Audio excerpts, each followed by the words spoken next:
Boa tarde, sexto ano, sejam bem-vindos a mais uma aula de história.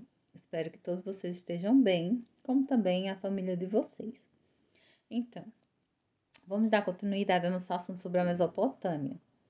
E, no caso, o primeiro Império Babilônico, vocês podem ver isso na página 68, certo? Do livro de vocês.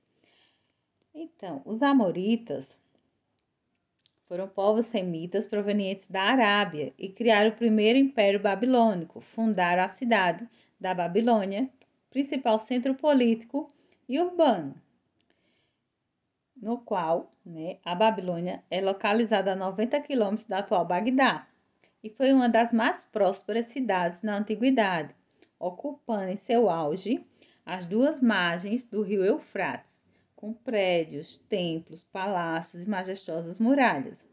E muito da riqueza da Babilônia foi conquistada graças à sua posição estratégica para o comércio entre o Golfo Pérsico e o Mar Mediterrâneo, que é justamente essa parte aqui, gente.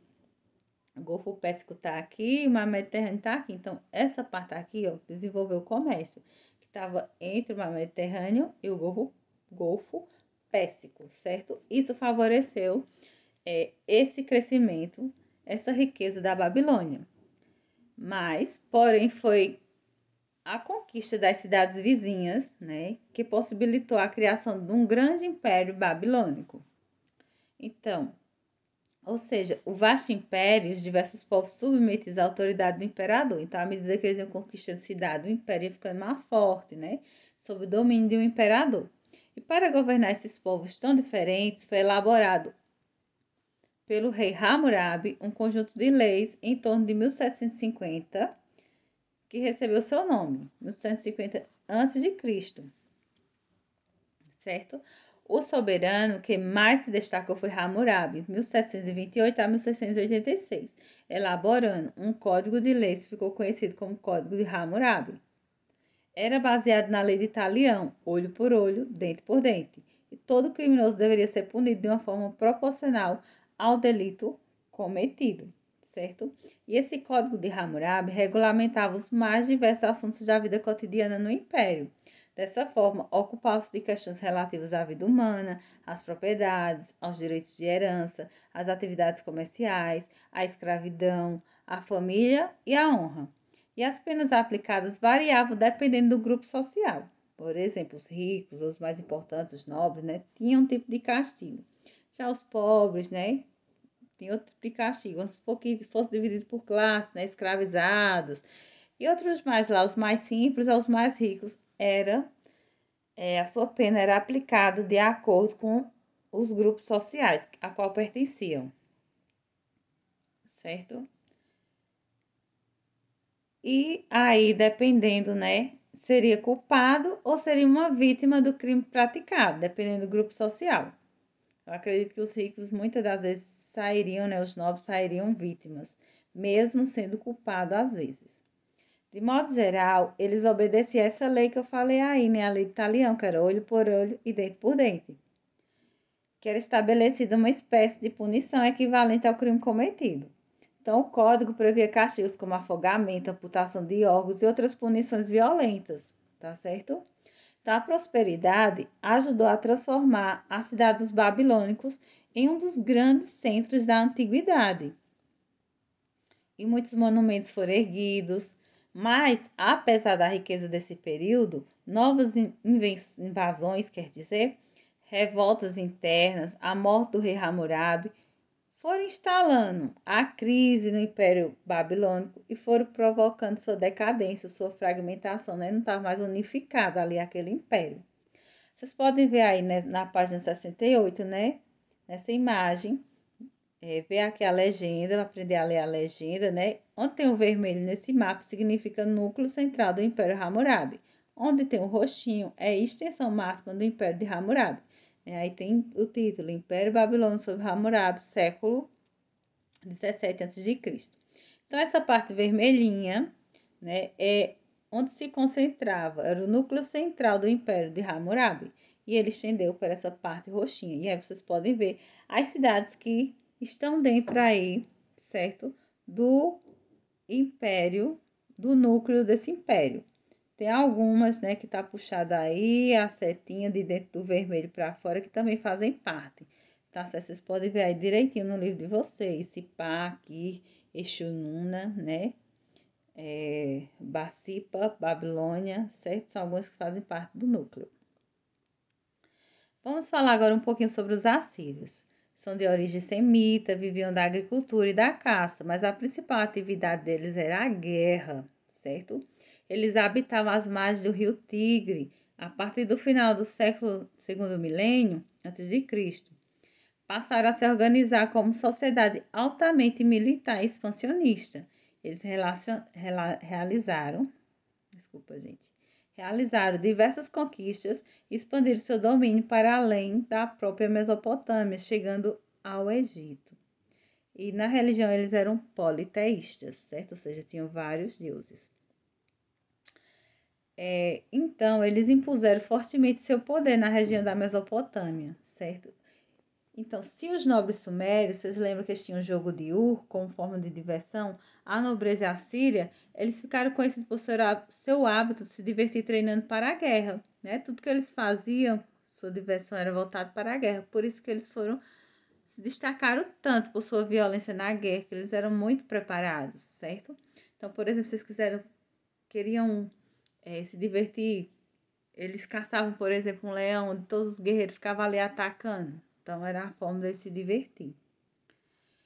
Eles eram famosos por seu talento guerreiro, pela crueldade com que tratavam os povos vencidos. Os assírios desenvolveram uma importante sociedade. Eles criaram carros de guerra, unidades de cavalaria combinadas com uma bem treinada infantaria, na qual os soldados combatiam a pé. Essa organização do exército foi fundamental em sua política de expansão e domínio de novos territórios, certo? Então, entre os séculos 8, o século 9, quer dizer, e o século 7 antes de Cristo, eles conquistaram a Mesopotâmia, a Palestina e o Egito. Um pequeno grupo composto de sacerdotes e guerreiros, eles governavam a população, cobravam impostos dessas pessoas, que era na forma de trabalho e também de mercadorias.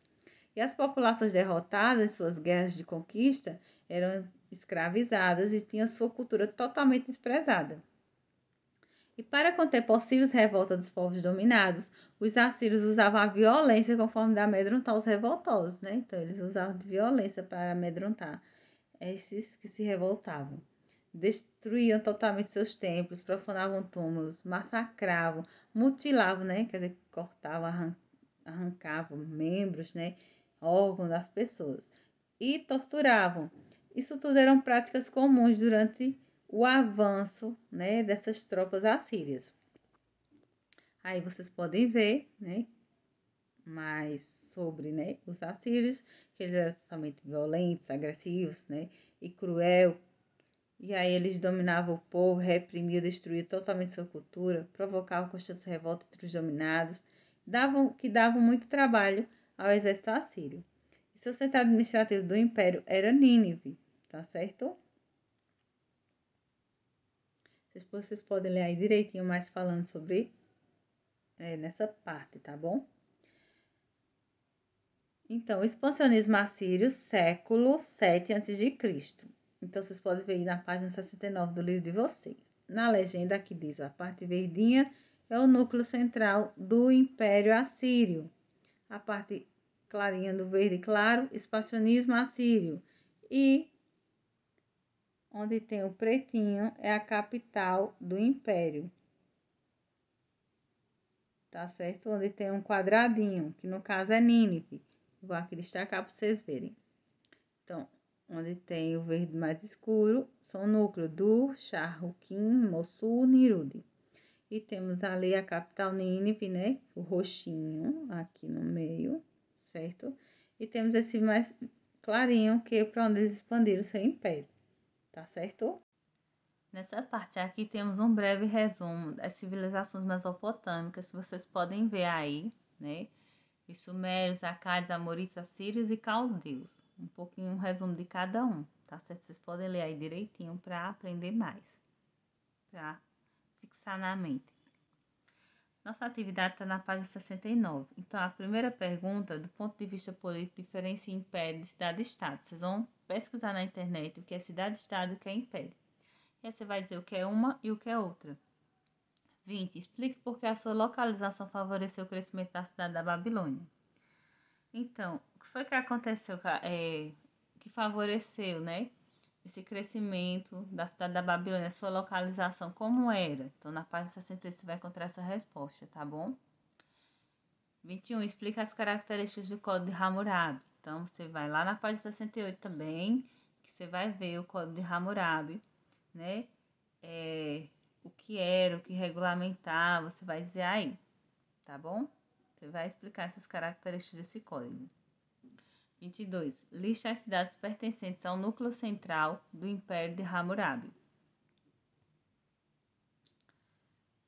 Então, vocês vão no mapa da página 68 e vão ver a partezinha vermelha, né, que é o núcleo, as cidades que estão lá e vão escrever as cidades que faziam parte desse império, do núcleo, certo? Do núcleo central.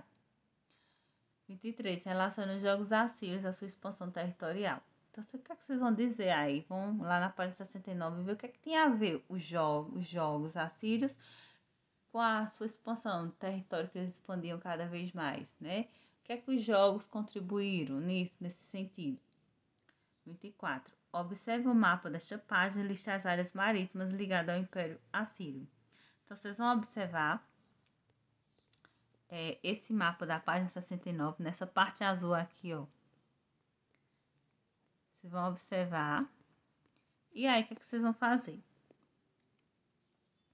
Vocês vão escrever todas essas partes marítimas, certo? O nome desse mar Mediterrâneo. E vão olhando aí, escrevendo toda essa parte marítima que eram ligadas ao Império Assírio, ok? Então, essa é a atividade. Estou aguardando, certo? A atividade de vocês. Vamos fazer, que é muito importante para a gente aprender e garantir a nossa nota, tá bom?